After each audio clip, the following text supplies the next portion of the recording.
What's going on, guys? In this video, I want to talk about an older Nikon SLR that a camera that houses one of the most bastardized user interfaces that I think I've ever used. I'm talking about Nikon's N70.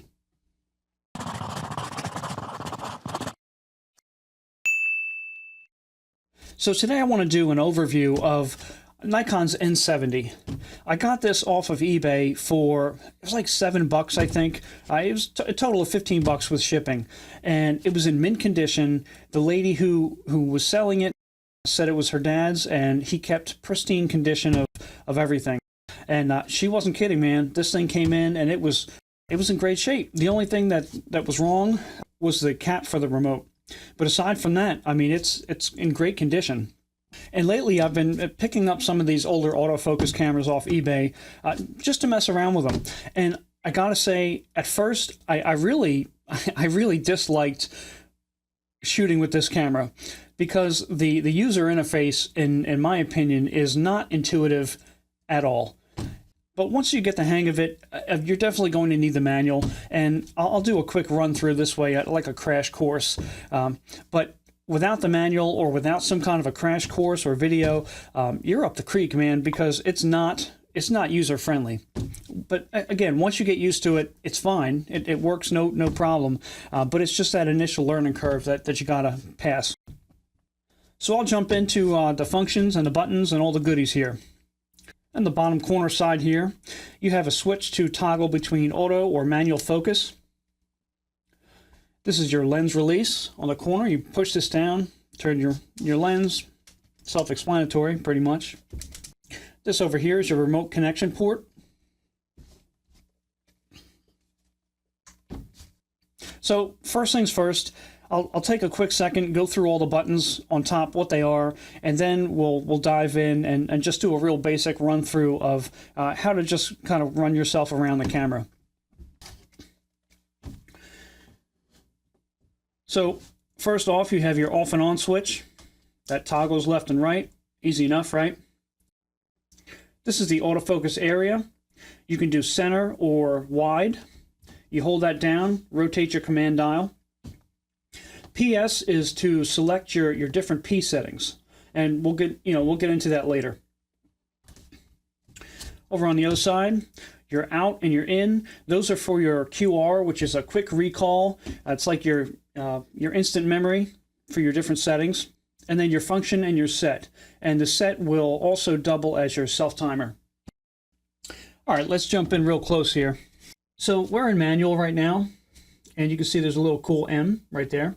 The E just means you have no film, error, or every day I'm not going to take any pictures. Your command dial is going to control your shutter speed. As you can see here, we're at 1000. Spin that around.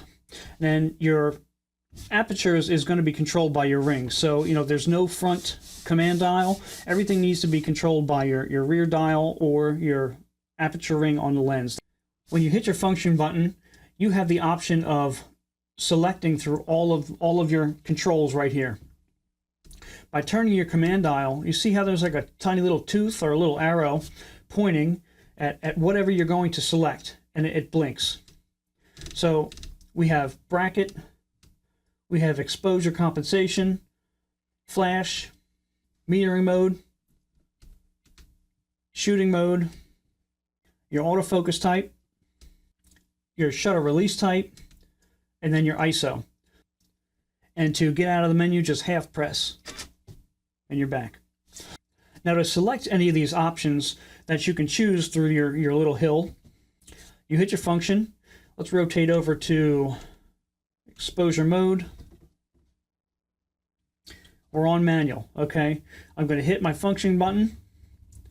I'm going to release. Then I'm going to hold down the set button right below it. And then you can go through and you could do your shutter, aperture priority, your program.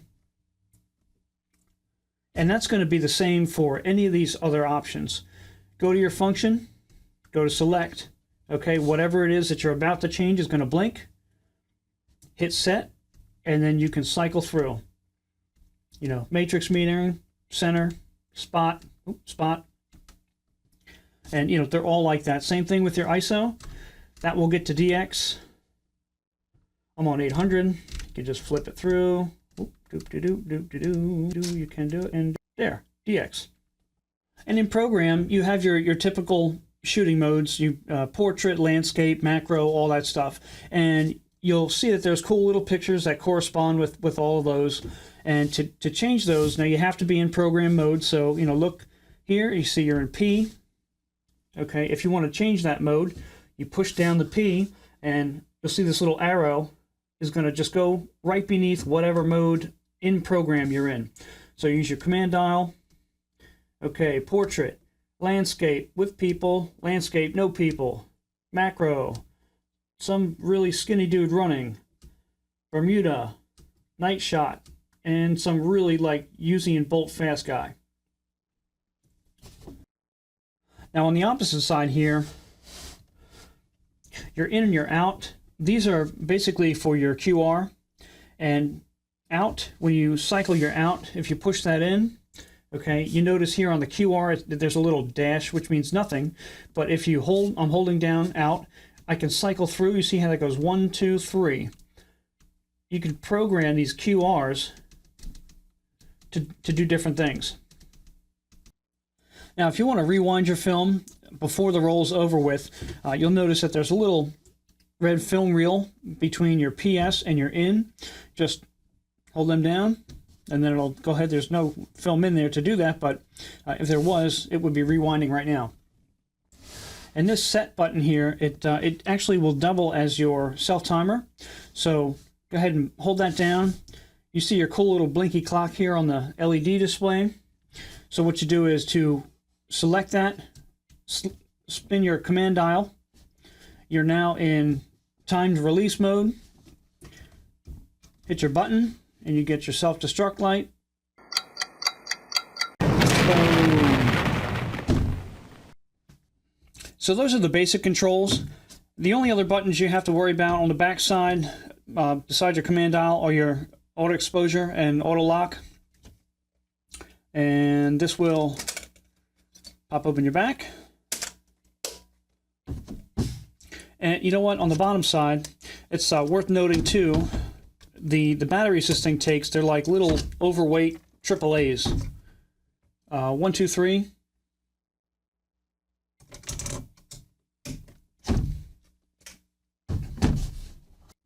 And that's pretty much the crash course. For your quick recall and all of your other functions, I will have the manual available. I'll link that up down below. So if you need that, it's there.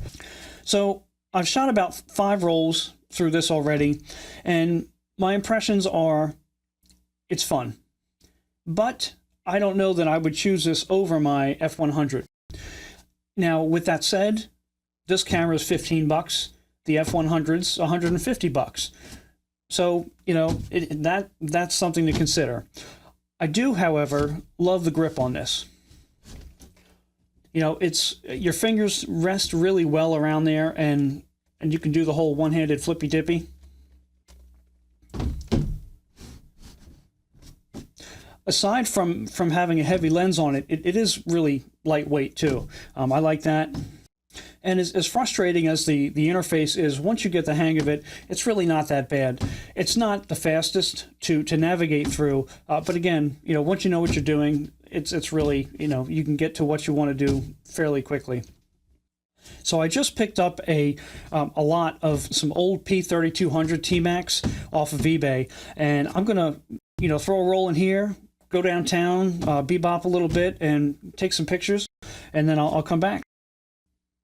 I almost forgot. I wrapped up the video. You'll notice my coffee's gone, and I totally forgot to mention the back. If you happen to look on eBay, make sure that the back is in good condition. For some reason, the rubberized material they use on these things gets really gummy and disgusting. You know, like I said, the lady who had this before said this was in pristine condition, and it totally is. But I've noticed that a lot of them that I've just happened to see on eBay, there's some other models too with this sticky back. It gets really gummed up. Now you can remove it. You know, just keep that in mind if you're, you know, taking a look at picking one of these up.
That's pretty much it for this guy.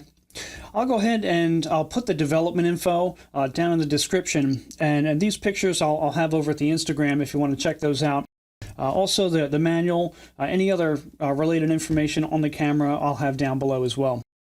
So I hope you guys enjoyed this video. If you did, if you could do me a favor and please give it a thumbs up. And every couple days I'm coming out with new videos now. Some are overviews like this, others are how-tos, all are film photography related. So if that's your kind of thing, go ahead, subscribe, and you'll get the latest and the greatest. I guess until next time, we'll see you. So today I want to do an interview. One of the most bastardized we've got a problem.